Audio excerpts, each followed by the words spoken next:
100% orang Papua ingin merdeka. Jakarta juga paham, 100% rakyat bangsa Papua sedang berjuang menuntut kemerdekaan. Itulah yang membuat Jakarta gelisah, kalang kabut, dan paksa otsus, pemekaran, dan operasi militer dijalankan secara brutal dengan menabrak UU dan konstitusinya secara terbuka. Kalau tidak demikian, tidak bakalan ada influencer cyber army, Buser dan media Indonesia bersusah payah dibayar untuk produksi propaganda hoaks. Karena sudah tidak ada cara pertahankan Papua selain membuat pencitraan publik sebagai kontra intelijen. Bahkan pejabat setingkat Menko Polhukam Mahfud MD pun harus gemar berbohong terbuka, bahwa 85% rakyat Papua inginkan pemekaran.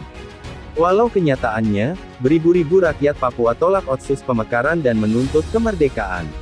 Rakyat Papua juga tahu, sejak aneksasi hingga sekarang, bangsa Papua direbut dan dipertahankan dengan budaya manipulasi dan senjata. Bangsa Papua tidak akan menggantungkan nasibnya untuk dibantai dalam kandang otsus dan pemekaran. Semua kajian akademis, bahkan data BPS membuktikan bangsa Papua tidak memiliki harapan hidup dalam tangan penjajah Indonesia. Nalar sehat dan intelektualitas bangsa Papua tidak akan diruntuhkan dengan kekuatan suprastruktur oligarki kolonial yang anti-HAM dan demokrasi. Otsus sudah gagal dan harus dicabut. Indonesia harus segera melaksanakan mandatnya selaku perwalian PBB yang diberi mandat melaksanakan hak penentuan nasib sendiri sesuai Piagam PBB Pasal 73, yang gagal dilaksanakan pada Pepera 1969. Hentikan rekayasa kebijakan otsus dan pemekaran. Upaya judicial review MRPPB ke Mahkamah Konstitusi (MK) adalah jalan buntu. Karena jangankan uji materi otsus, putusan MK tentang inkonstitusional Omnibus Law saja ditabrak oligarki penguasa yang penuh nafsu politik ekonomi. Artinya, MRPPB sudah diisi dalam karung rekayasa Jakarta. MRPPB dan semua lembaga otsus tanah Papua harus tunduk di bawah aspirasi dan kehendak rakyat Papua. Orang-orang seperti Yoris Rawoyai, Yan Mandenas, Komarudin Fatubun, Philip Wamafma, beserta kroni elit politik Papua yang haus jabatan harus dicatat rakyat Papua. Mereka adalah penjahat dan musuh bangsa Papua yang sedang jajah Papua dengan politik representasi. Rakyat Papua segera lancarkan rapat-rapat rakyat untuk membela diri dari kepungan migrasi pendatang, investasi kapitalis, dan operasi militer. Rebut demokrasi demi kedaulatan tanah air dan bangsa. Otsus dan pemekaran adalah lonceng kematian.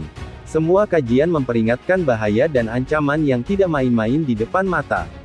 Sadar, bersatu dan lawan. Perjuangan bangsa Papua dilindungi oleh hukum internasional. Melinda Janki, ahli hukum internasional dalam kajiannya mengatakan, status West Papua merupakan koloni tak berpemerintahan sendiri yang berhak untuk penentuan nasib sendiri.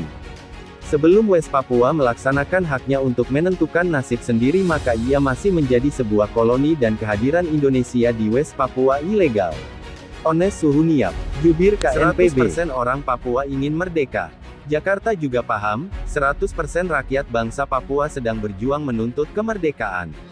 Itulah yang membuat Jakarta gelisah, kalang kabut, dan paksa otsus, pemekaran, dan operasi militer dijalankan secara brutal dengan menabrak UU dan konstitusinya secara terbuka. Kalau tidak demikian, tidak bakalan ada influencer cyber army, Buser dan media Indonesia bersusah payah dibayar untuk produksi propaganda hoaks. Karena sudah tidak ada cara pertahankan Papua selain membuat pencitraan publik sebagai kontra intelijen. Bahkan pejabat setingkat Menko Polhukam Mahfud MD pun harus gemar berbohong terbuka, bahwa 85% rakyat Papua inginkan pemekaran. Walau kenyataannya, beribu-ribu rakyat Papua tolak otsus pemekaran dan menuntut kemerdekaan.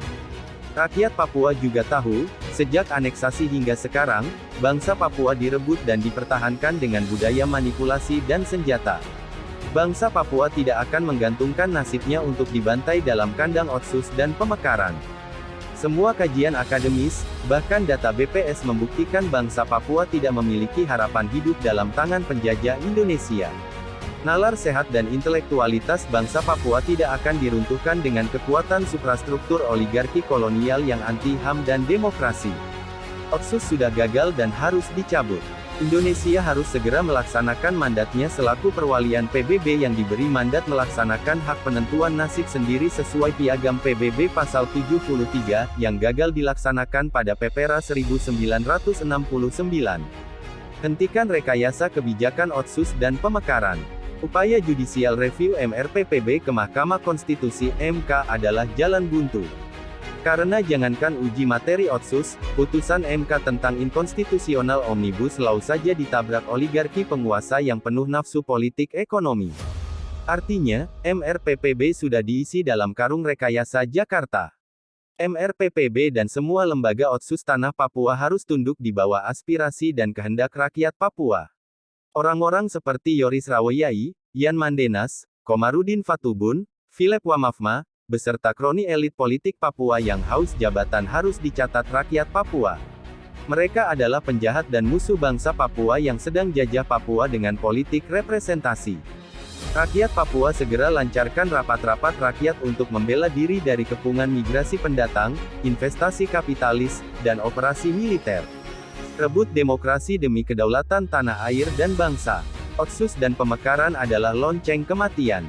Semua kajian memperingatkan bahaya dan ancaman yang tidak main-main di depan mata. Sadar, bersatu dan lawan.